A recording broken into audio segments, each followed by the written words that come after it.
Well, hello and welcome to MotorWeek 88. We're glad to have you with us. If you watch the automobile industry closely, you've no doubt noticed that the 1980s have seen a lot of technical advances.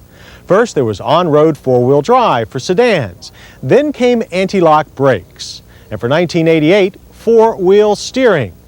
Well, the Japanese have pioneered four-wheel steering in the 80s, and they have raced to introduce it. Honda has come to the U.S. first with it, choosing their enormously successful Prelude SI for its introduction. But will the new system really make a difference, or has Honda just added a very expensive gimmick? The Honda Prelude SI with four-wheel steering looks about like any other Prelude SI. Only badges on the door pillars tell you it's different. So if you're the kind of person who likes to be the first on your block with a new toy, don't be disappointed if nobody else takes note. But maybe having four wheels turn at once is enough for your ego, and knowing how it happens is quite interesting.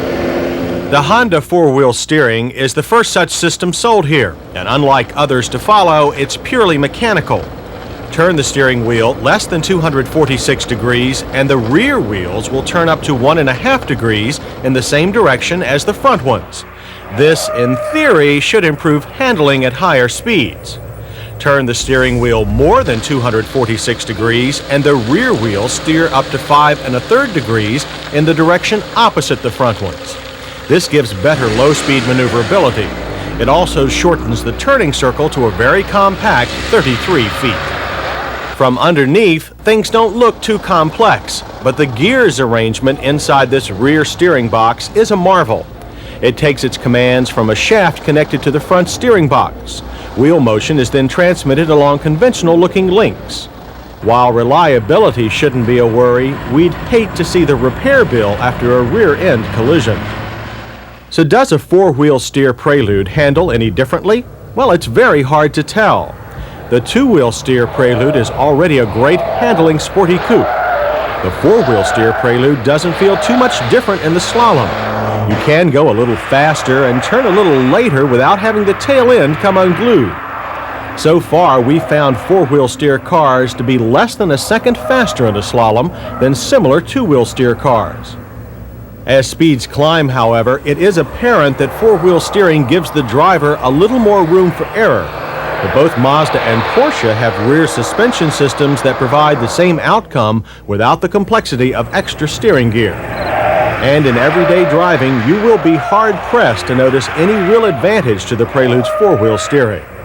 But the story is much different at crawl speeds. Ever been boxed in? Well, getting into and out of tight parking spaces in the Prelude four-wheel steer is a snap. Although, since the car turns sharper than you'd expect, parking takes some practice. But there's more to the 88 Prelude than four-wheel steering, such as a 0 to 60 time of 9 seconds and a quarter-mile run that ends in 17 seconds at 81 miles per hour. Those good times are due to the Prelude SI's new 2-liter double overhead cam 16-valve 4-cylinder engine.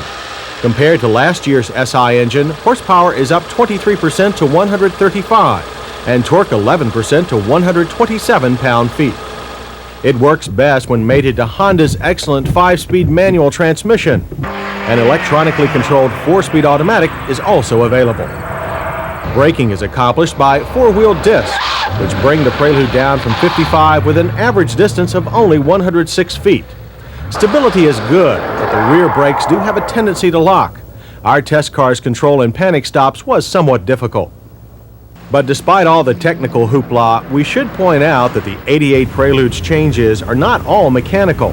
The still familiar exterior has improved looks and aerodynamics. The front end has been smoothed out with a new ground-hugging air dam added. The engine has been canted rearward, so the hood line could be lowered substantially to improve the driver's forward visibility. Visibility has also been improved by narrowing the roof pillars. Glass area has been increased by 20%, but Honda claims the new roof is stronger than the old one, despite its new trimmer lines. And the rear end has also changed, with last year's separate spoiler now integrated into the trunk lid. Inside, there's less textured plastic and more room. Typically, the dash is well laid out, with all controls clearly marked and easy to reach. Gauges are good but basic. Wouldn't mind seeing a voltmeter or oil pressure gauge added in the future. The front bucket seats are firm but very comfortable. Support is good. Adjustments are manual, but they make it easy to tailor the seat to any driver. Front seats include door-mounted passive seat belts. We have to live with them, but we would like to see a more convenient control lever for the tilt wheel. It's too far down the steering column. But we have no complaints about the steering wheel mounted cruise control buttons. They let you keep your hands on the wheel.